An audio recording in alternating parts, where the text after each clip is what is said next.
Alright, what's up sa inyo mga kababayan? Ako nga po pala si Jake Magnus at nandito na naman po kayo ngayon sa Jake Magnus TV at sa Facebook page po natin. Nandito na naman po kayo ngayon sa Jake Magnus Opinion. So ito pong pag-uusapan natin mga kababayan ay walang iba lang naman kung hindi yung mga nakita nating balita patungkol sa update ng Katniel mga kababayan. At dito matatalakay po natin yung isang balita na nakita po natin mga kababayan na kung saan dapat nga bang ikabahala ito ni Daniel Padilla yung bagong tambala na isinusulong ng ating mga kababayan patungkol po dito kay Catherine at saka po dito kay Donnie mga kababayan. At dito matatalakay din po natin yung balita patungkol sa plano ng ABS-CBN dito po sa karera nitong si Daniel Padilla at mahihimay din po natin dito mga kababayan yung balita rin na nakita natin na kung saan eto daw pong si Daniel Padilla ay lagi na daw pong nagiinom at laging lasing dahil daw sa matinding pag-iisip dito kay Catherine Bernardo mga kababayan. Pero bago po natin pag-usapan yan ay nais ko po muna sabihin sa inyo na kung kayo po ay bago pa lamang po dito sa ating YouTube channel, hinihikayat ko po kayo na huwag niyo po sanang kalimutan na i-like po eto pong ating video na ito at huwag niyo na rin po kalimutan na mag-subscribe dito sa ating YouTube channel. Hit niyo na rin po yung ating notification bell para lagi po kayong updated sa tuwing mag-upload po tayo or magla-live tayo ng mga ganitong klase ng issue na nagaganap po dito po sa ating bansa. So mga kababayan, umpisahan agad po natin itong ating talakayan dito sa pinakaabangan nyo na update patungkol po dito sa Katniel mga kababayan. So sabi po dito sa Abante una sa balita, Catherine Donnie tandem sinusulong. Ito daw yung sabi dyan mga kababayan. Aha. Trending online ang video ng interaction ni Donnie Pangilinan at Catherine Bernardo. Parehong dumalo sina Donnie at Kat sa star-studded wedding ni Robby Domingo at Mikey Pineda. Ilang beses ngang nakitang nag-interact ang dalawang kapamilya star sa nasabing wedding. Pero ang pinakapinag-usapan, ang interaction nga nila after party. Nilapitan kasi ni Donnie ang todong sumasayaw na si Catherine at inalok ng soda instead of alcohol drink mga kababayan. Sabi pa dito, bet na mga netizen ang nasabing short moment ng dalawa at pinuri ang pagiging gentleman ni Donnie. Sabi pa dito mga kababayan, basahin pa natin. Say ng isa, let's give it Donnie for being a gentleman by offering Catherine a soda to the presumable. Sober up, she's so cared by the people around her and it show. Pero para sa akin mga kababayan, mas maganda pa rin talaga yung tambalan ni Alden Richard at saka po nitong si Catherine Bernardo. Ano po sasabi pa dito? Syempre hindi nakaligtas sa mga mata ng netizen ang di umano'y chemistry ng dalawa, pero may ibang Don Bell fans ang umangal agad kasi nga mga kababayan, eto po kasing si Donnie Pangilinan may katambal na po ito.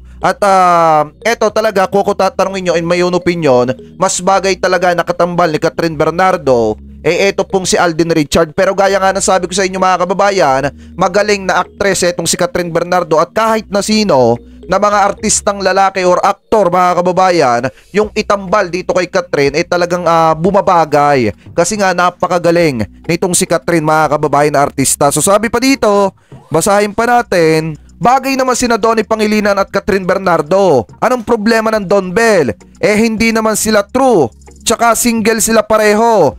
Magkaiba ang napapanood ninyo on screen sa totoong buhay. Yan po yung sabi dyan. Get over it, kaloka true. Pagtatanggol ng isang netizen. In all fairness, may chemistry nga silang dalawa at paniguradong patok ang pagsasama nila. Kaya naman may mga ibang fan na isinusulong ang Catherine Donnie tandem na. Yan po yung sabi dyan mga kababayan.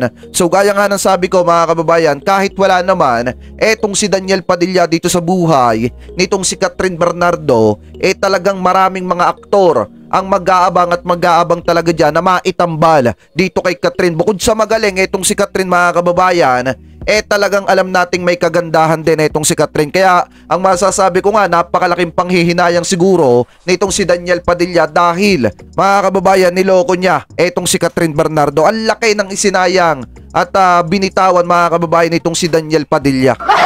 Para sa akin kaya hindi rin natin masisisi kung bakit si Daniel Padilla ay nagmomono-mono ngayon or nagmumuni-muni at laging laseng kasi nga iniisip niya etong si Catherine Bernardo. Pero anyway mga kababayan, kayo po, ano po ang opinion ninyo hingil po dito sa sinasabing tambalan daw or isinusulong na tambalan nitong si Catherine at saka nitong si Donnie Pangilinan? So comment below na lamang po mga kababayan kung ano pong opinion at masasabi nyo po dyan. Ano po? So anyway, punta naman po tayo dito sa next topic po natin na nakita po natin patungkol po dito mga kababayan sa sinasabi na ito daw pong si Daniel Padilla ay nagnomo-nomo at laging laseng dahil nga iniisip etong si Catherine Bernardo. So ito pong video ito mga kababayan, natatalakayin at hihimayin po natin na ikinecredit po natin dito sa Showbiz Now na nitong si Nanay Christopher Min. Kaya yung mga hindi pa nakakapag-subscribe dito sa Showbiz Now na nitong si Nanay Christopher Min, subscribe nyo po sana yung kanilang YouTube channel. Ganon din po ang 1PH dahil lagi pong ipinapalabas doon ng Christopher Minute mga kababayan.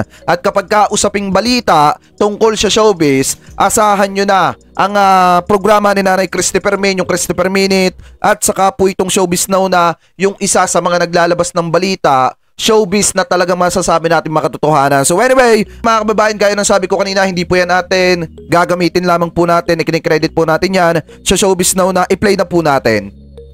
Ito, kami ay lalahok lang sa iyo. Itong pangalawa nating pag-uusapan. Ngayon, 2024. Kasi 2024. Ito ay tungkol ito sa mga lumalabas at atin nababasa tungkol kay Daniel Padilla. Ay! Ano gaganap sa kanya ngayon? Si Catherine, nakapaglipat na ng bahay. Tapos nakasama niya sa Thailand ang kanyang pamilya. At sabihin na natin na ang kanyang mata ay malungkot pa rin, pero nandun yung pagsisikap ng pagbangon. Okay.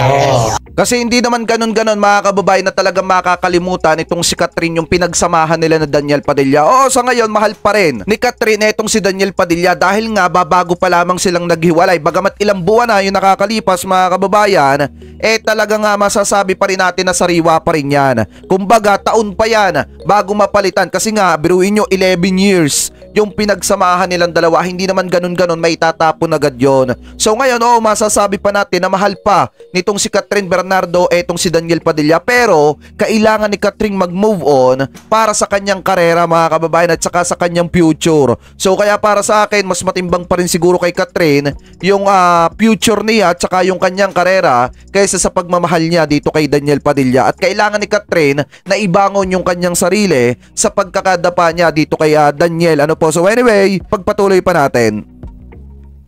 Yung kay Daniel. Kabaliktaran naman yun. Ano? Yung ginawa ni Catherine, di ba, tungkol sa pag-move on, ito sa kanya kay Daniel Padilla, iba naman ang Hindi niya kinasama ito pamilya niya? Hindi. Kasi siya, parang tinitili siya pa rin na makipagbalikan kay kay Catherine. Kaya ang ginagawa niya, yun, pupunta sa mga kaibigan. Tapos, siyempre, pag pumunta sa kaibigan, pagkikwentuhan, siyempre, ano ang gagawin nila? Siyempre, mag-iinuman.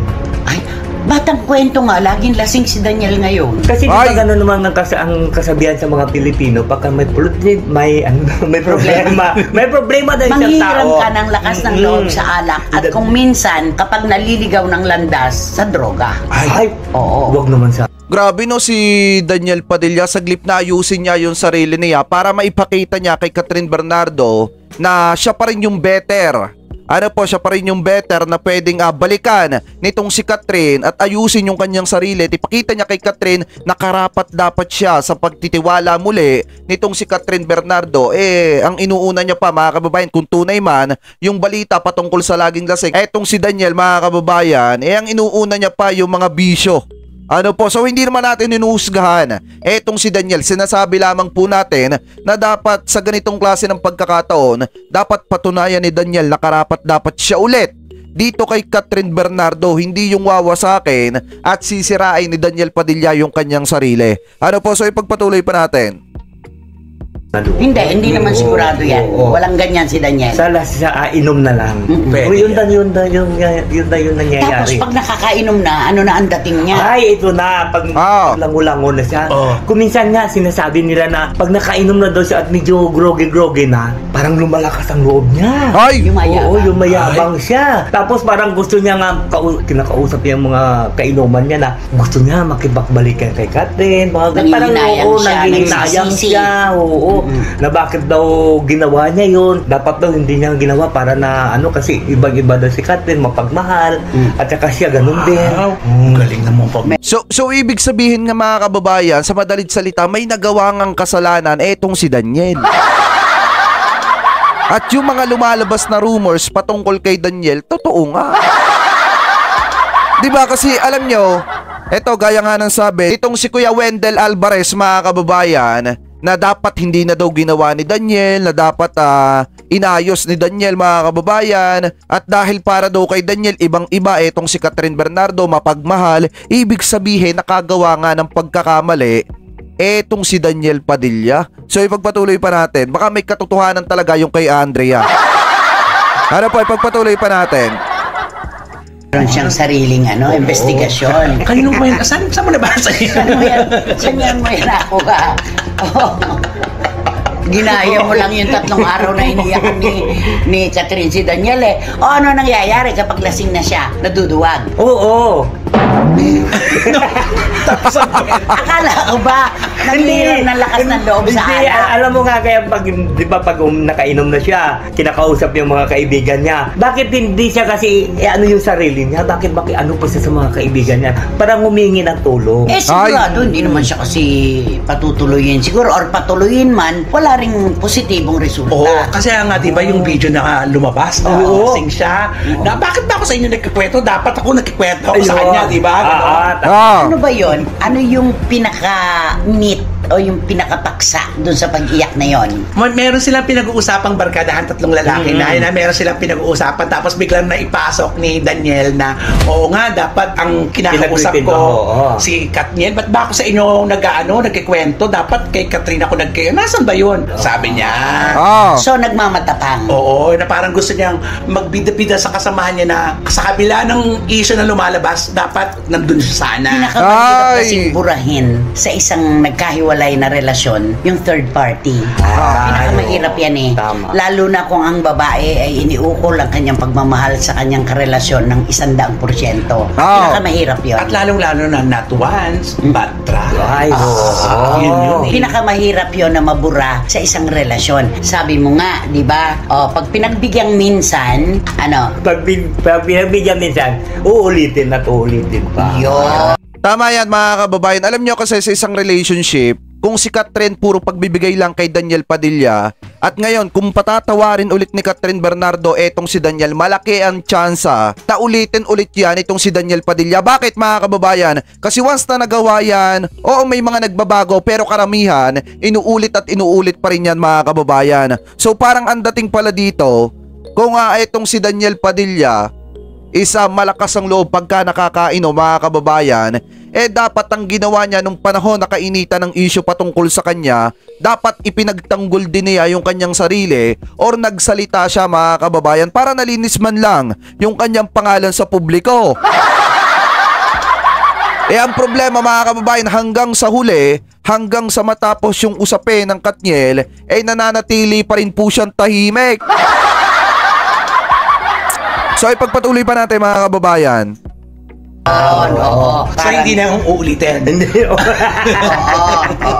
Sa pagkakaibigan, ayon kay Sharon Cuneta, no more second chance. No more reply.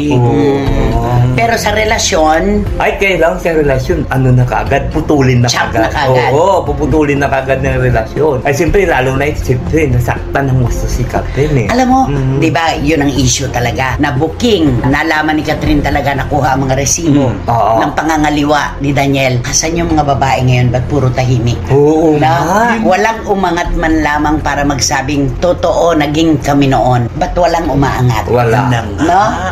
Walang nagsasalita.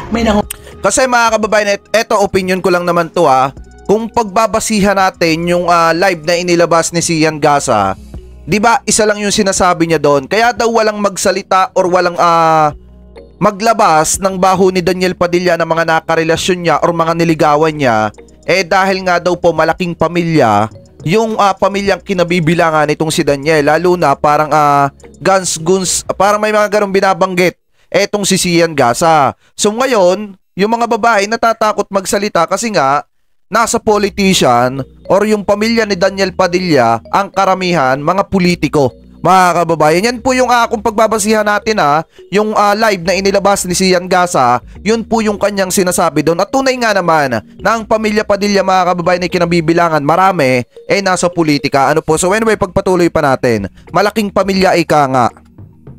Control. Hindi Hindi ko lang alam, pero maaaring kasama na yon. Maaaring kasi kahit papano sa tindi ng mga revelasyon, merong lilitaw at lilitaw kahit isang babae lang. Bakit yung pinagpintangan na fan ng kolehiyala, ba't di nagsasalita? Bakit si Blight, si Andrea Brillantes, hindi rin nagsalita? Bakit yung babae na inireto ng mga kaibigan kay Daniel na talagang isinabay niya kay Catherine, hindi rin nagsalita? Diba? Ano sa palagay mo dahilan? Bakit hindi sila nagsasalita? Siyempre kaya hindi sila nagsasalita kasi natatakot sila. Tama. Yun lang naman yun, di ba? Pero kung ikaw ba naging karelasyon ni Daniel habang sila ni Catherine ay magkarelasyon pa rin, aamin ka ba kung kasalo ka pala sa pinggan ni Catherine? Ay, bakit naman sino ba naman aamin ng pagkakamali? Di ba walang umaamin? Siyempre bakit ko naman sasabihin, hoy Catherine, sorry ka, naging kami ni Daniel. Ano to, pagmamalaki ko pa? Ay punto. Yun ang dahilan, ba't walang lumulutan? Pero huwag tayo siguro isang araw meron pa rin magiging mityan yan. O baka may pinaghahandaan lang kung kailan naamin para mapag-usapan sa nalalapit niyang paglabas ng bagong teleserye. Pero kung ako kay Daniel, yung tapang-tapangan. Hoy, parang parang naaamoy ko dito may sasabog ulit na panibagong issue sa pagitan ng Katniel. Putek! Hoy, dapat abangan nyo yan mga kababayan kasi ito yung base dito sa live nitong si Nanay Christopher Min sa vlog na inilabas niya, malaki ang posibilidad na may sumabog ulit sa mga susunod na araw or buwan mga kababayan na may kinalaman po patungkol sa hiwalayang Katniel. Grabe naman. Pagpatuloy pa natin. Yung pag-inom, hindi yan ang makakaresolba yung problema. Uminom ka ngayon, magpakalasing ka, langong-lango ka, pagkatapos ng pag-inom mo, magkakaroon ka pa ng sakit ng ulo. Di ba? Magkaka-hangover ka. Ang problema, hindi nawala. Nandoon pa rin. Kaya tama na yung pagpapanggap na ikaw ay matapang, na parang baliwala lang sa'yo ang lahat ng ito, samantalang alam naman ng lahat na ikay nagsisisi, sising alipin ka at umiiyak ka. Diba? Siguro mas makita ni Katrina nag-uumiyak, nagsisisi, baka sakali pa magkabalik. Kung yung ginagawa niya, nakipag-inuman, siyempre, yung babae. Na parang baliwala lang sa kanya, diba? Kasi nga tinatakpan niya yung sarili niyang ayaw makita na mahirap magpanggap. Pinakamahirap sa mundong ito ay ang pagpapanggap. Aminin mo na lang ang katotohanan at baka sakaling meron pang puwersa na magtulak kay Catherine palapit sa iyo. Ayan, grabe. Yun lang naman yun, diba? So yun, napakaliwanag naman mga kababayan na talagang etong si Daniel Padilla, saglip na ayusin yung sarili mga kababayan, mas pinagtutuunan niya pa ng pansin, magpakalango sa alak, magpakalasing, di umano. Mga kababayan, kesa ayusin yung kanyang sarili at patunayan kay Catherine na karapat dapat siya. So ngayon mga kababayan, pag ito opinion ko lang, pag ipinagpatuloy pa ni Daniel yan hanggang sa masira yung kanyang sarili mga kababayan, malabo na. Malabo na siyang balikan itong si Catherine at malaki ang tsansa mga kababayan na mas lalo pang lumubog yung karir na itong si Daniel Padilla. Para sa akin in my own opinion, kaya much better, dapat ayusin ni Daniel yung kanyang karera, yung kanyang karir, yung kanyang sarili at patunayan kay Catherine na karapat dapat ulit siya sa pagpapatawad at pagmamahal nitong si Catherine Bernardo. Yun po yung opinion ko mga kababayan. So anyway, punta naman po tayo dito sa next topic po natin mga kababayan. Pero bago po natin lisanin itong video itong si Nanay Christopher Min, subscribe nyo po sana ang Showbiz Now na at saka po ang 1PH. Mga kababayan, kine-credit po natin sa kanila yan. So punta naman po tayo dito sa next topic po natin. Ito maganda to.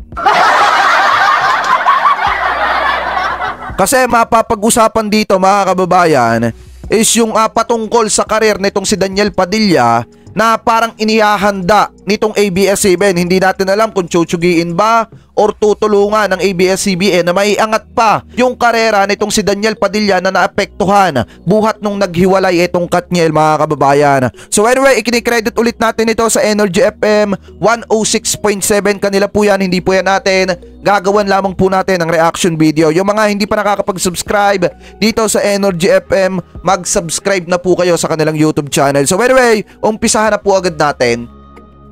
Ano mo sa inyong lahat siya na bakalaan nyo ba naman ABS-CBN may pinaplano daw para sa karera or sa career ni Daniel Padilla this 2024. Huwag naman kayo ma-excite. Hindi naman siya chuchugihin. Diba? Baka kasi isipin nyo, chugihin ang kanyang career. Hindi. Diba? Naglabas na nga ng official statement ang ABS-CBN na alam mo yun, papaalagwahin pa nila ang karera nitong si Daniel Padilla matapos nga ang kanilang breakup last December ni Catherine Bernardo na kung saan kinagimbal at kinashock hindi lang ng buong sambayanan na kung hindi ako din na-shock talaga ako doon, diba? Pero yun na nga, dahil matapos nga ito, diba napabalita na nga natin na matapos ang breakup, napawabang itong si Catherine Bernardo ay umalagwa na ng husto ang karera bilang solo artist. Kasi napakagaling talaga mga kababayan ni Catherine, lalo na yung kanyang bagong pelikula na nangunguna sa Netflix mga kababayan. Talagang napakagaling na actress ni Catherine Bernardo doon. At hindi lang yon mga kababayan, sa mga susunod na pelikula pa nitong si Catherine Bernardo na lalabas, mas lalo pang kapanapanabik, lalo na yung part 2 ng Hello Love Goodbye nila ni Alden Richard. Mga kababayan, malaki ang posibilidad na mas gumanda pa yung pelikulang yon kapag ka inilabas na at kapag ka nagawa na nila mga kababayan. Kaya hindi talaga katakataka na marami ang naghahangad na mga kapareha itong si Catherine Bernardo. At hindi na rin katakataka kung bakit yung karir nitong si Catherine talagang umaalagwa pataas mga kababayan. Ipagpatuloy pa natin. Man daw ay pinagpaplanuhan ng ABS-CBN na napaalagwahin din na kahit pa solo artist pa din. Alam mo yun, as solo artist, itong si Daniel Padilla. Ayon sa ating mga chismosang kapitbahay atin na pag-alaman na may ilalabas palang teleserye at pelikula si Daniel Padilla under ABS-CBN itong taon. Hindi lang natin alam kung kailan. Parang ito yung tinutukoy ni Nanay Christopher Min kanina. Na saka papalagwahin ulit yung patungkol sa issue ng Katniel kapag ka malapit ng ilabas yung pelikula.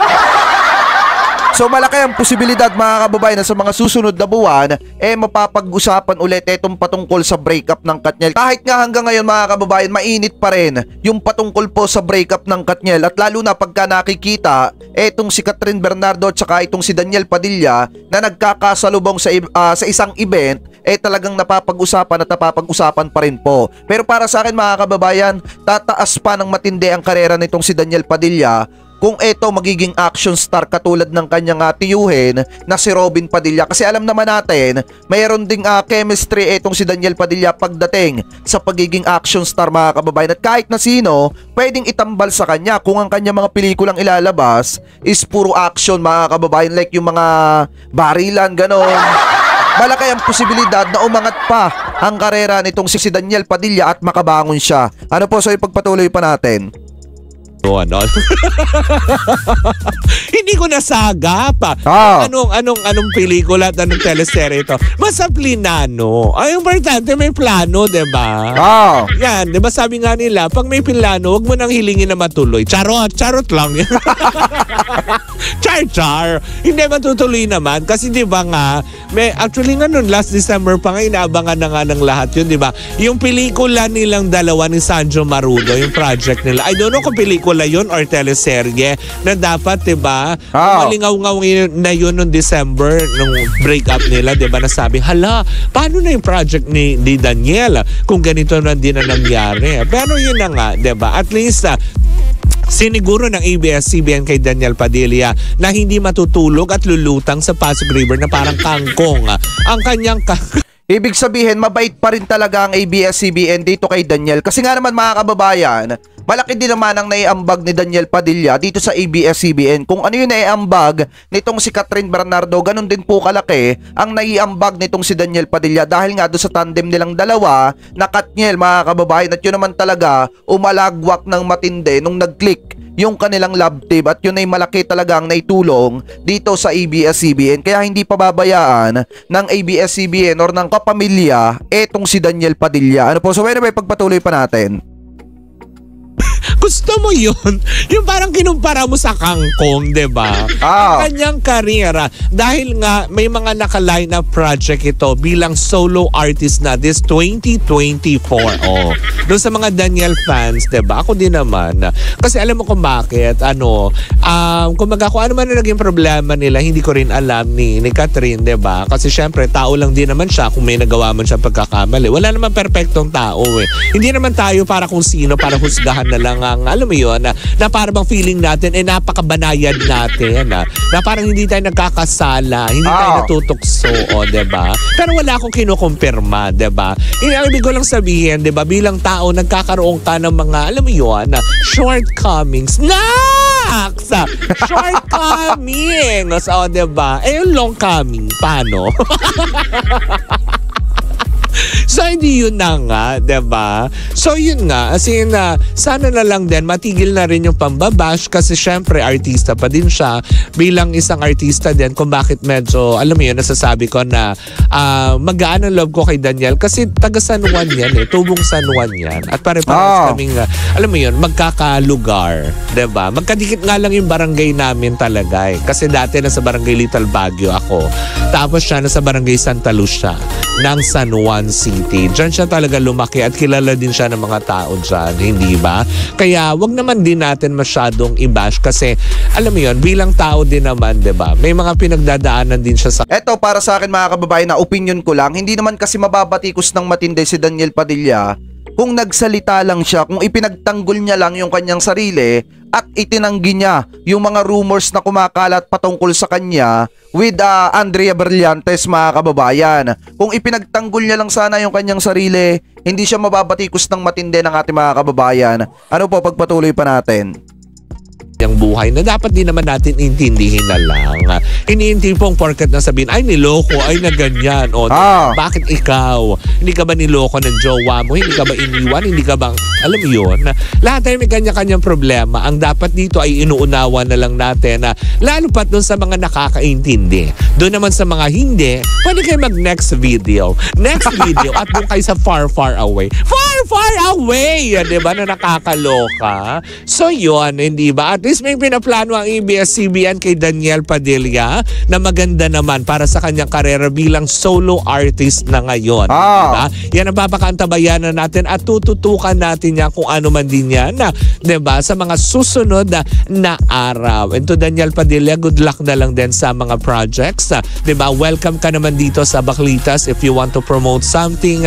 Diba? Or pwede naman tayo mag-inuman lang. Mag-inuman! Nakakalok!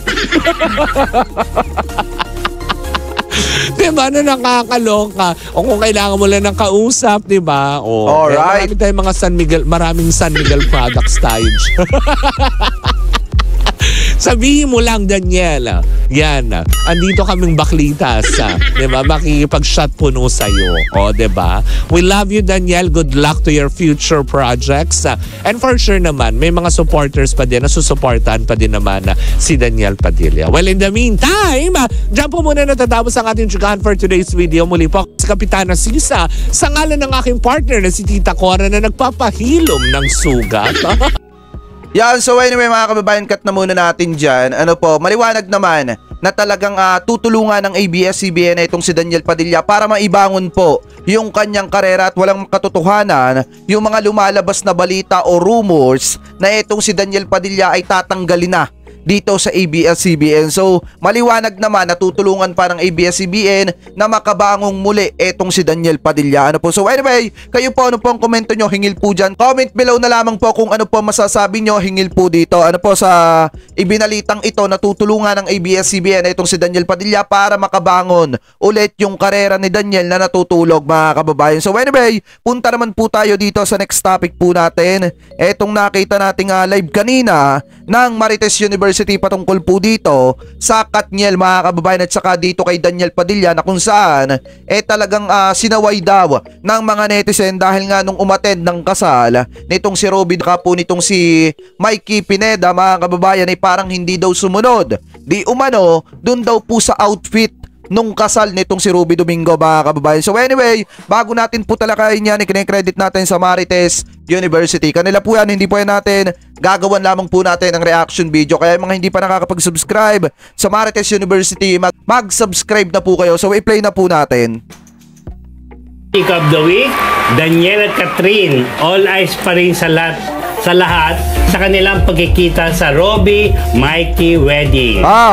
Daniel, sinita na ng netizen na hindi sumunod sa dress code. Naloko mauna ka na PhD. Wala, ang una kong ano dyan, talagang ang item na Katniel o ang Catherine at Daniel, hot item pa rin talaga. Kahit sa Tama mga kababayan, gaya ng sabi ko kanina sa inyo, yung usaping Katniel talagang napakainit pa rin po niyan sa publiko. Dahil nga, kapag ka nakikita nila itong si Daniel Padilla at si Catherine na nagkikita or nagkakasalubong sa isang event, talagang ang isinisigaw ng mga Katniel fans magkaroon sana ng chance na magkabalikan yung dalawa. Pero yung ibang mga fans ni Catherine Bernardo ayaw na talaga.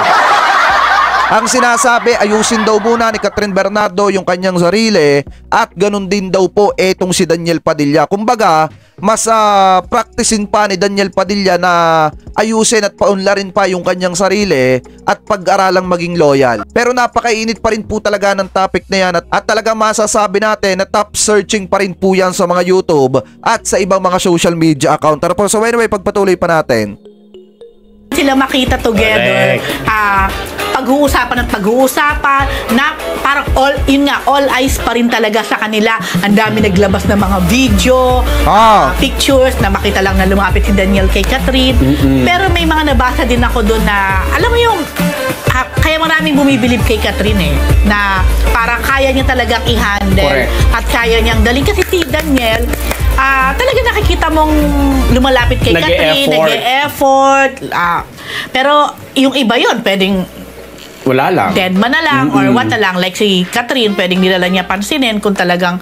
Pero nakikita mo kay Catherine na kaya niya mag-handle talaga. Yeah. Tama. Bilib ako sa kanya doon. Napaka-professional ni Catherine Bernardo dahil kung mapapansin nyo talaga dun sa kasal ni Robbie Domingo, mga kababayan, talagang palapit ng palapit etong si Daniel Padilla, lumalapit and then minsan hinahawakan pa nga yung kamay nitong si Catherine Bernardo. Pero gaya nga ng sinasabi dito sa Marites University, napakagaling, napaka-professional na artista nitong si Catherine Bernardo dahil kayang-kaya niyang i-handle yung ginagawa nitong si Daniel Padilla. Ano po? So anyway, pagpatuloy pa natin.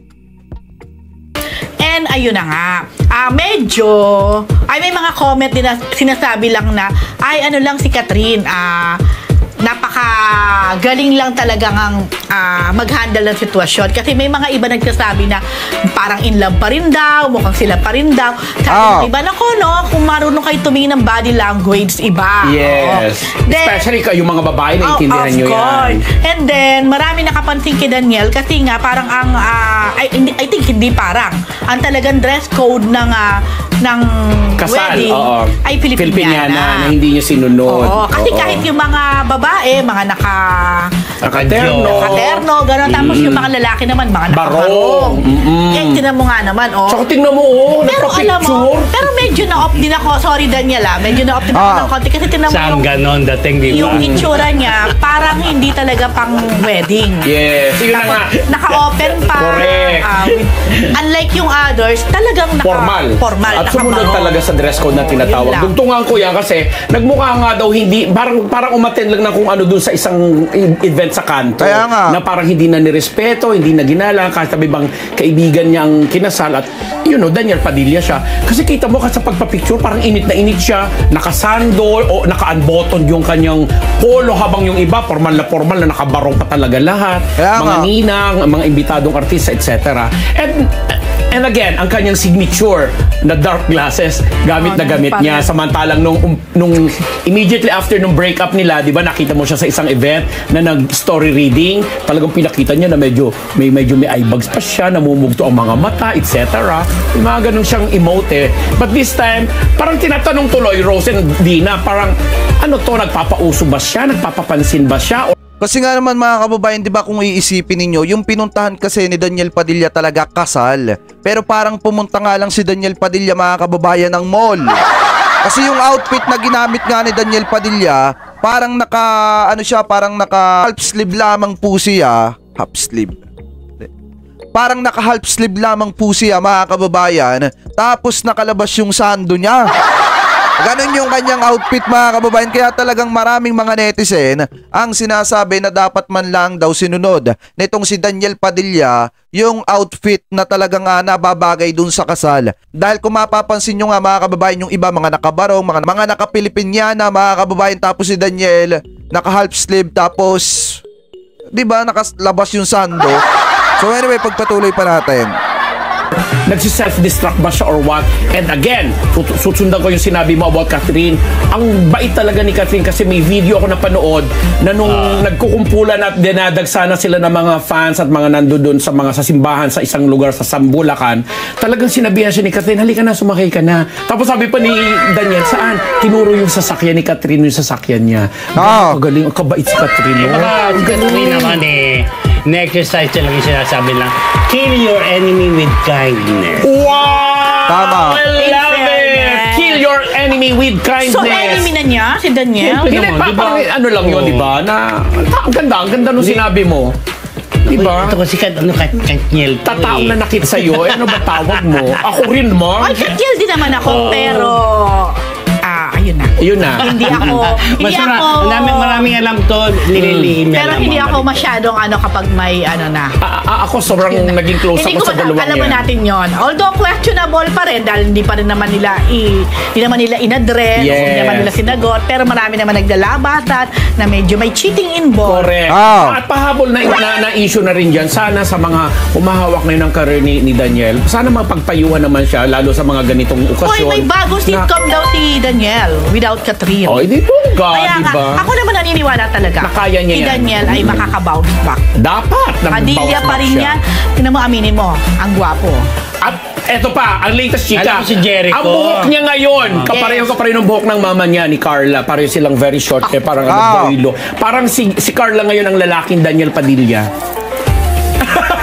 So anyway mga kababayan, cut na po natin dyan. Diba nabanggit nga doon na talagang tinawag pa ni Catherine Bernardo itong si Daniel Padilla para pasakayin doon sa sasakyan nitong si Catherine. Dahil nga mga kababayan, dinudumog na po sila ng mga fans doon sa simbahan. So kitang-kita nyo talaga yung pagiging mabait nitong si Catherine Bernardo mga kababayan. Kahit na nasaktan siya nitong si Daniel Padilla, kahit na mayroong mga lumalabas na rumors na may cheating na nangyari sa hiwalayang Katniel, talagang ang ipinakita pa rin po nitong si Catherine Bernardo dito kay Daniel Padilla mga kababayan ay pagiging mabait pa rin po mga kababayan. Kaya hindi talaga katakataka na itong si Catherine Bernardo ay pinagpapala pa po ng matindi, hindi lang sa karera kung hindi pati mga kababayan sa kanyang personal na buhay. So anyway mga kababayan, kayo po ano pong opinion ninyo hingil po dito sa isinusulong ng mga fans nitong si Donnie Pangilinan, natambalang Donnie Pangilinan at saka Catherine Bernardo mga kababayan. At ano po ang komento ninyo hingil po sa pagtulong ng ABS-CBN dito po sa karir nitong si Daniel Padilla para maibangon po muli. Comment below na lamang po mga kababayan kung ano po ang opinion at masasabi po ninyo hingil po sa isyong ito. At bago po tayo pansamantala magpaalam,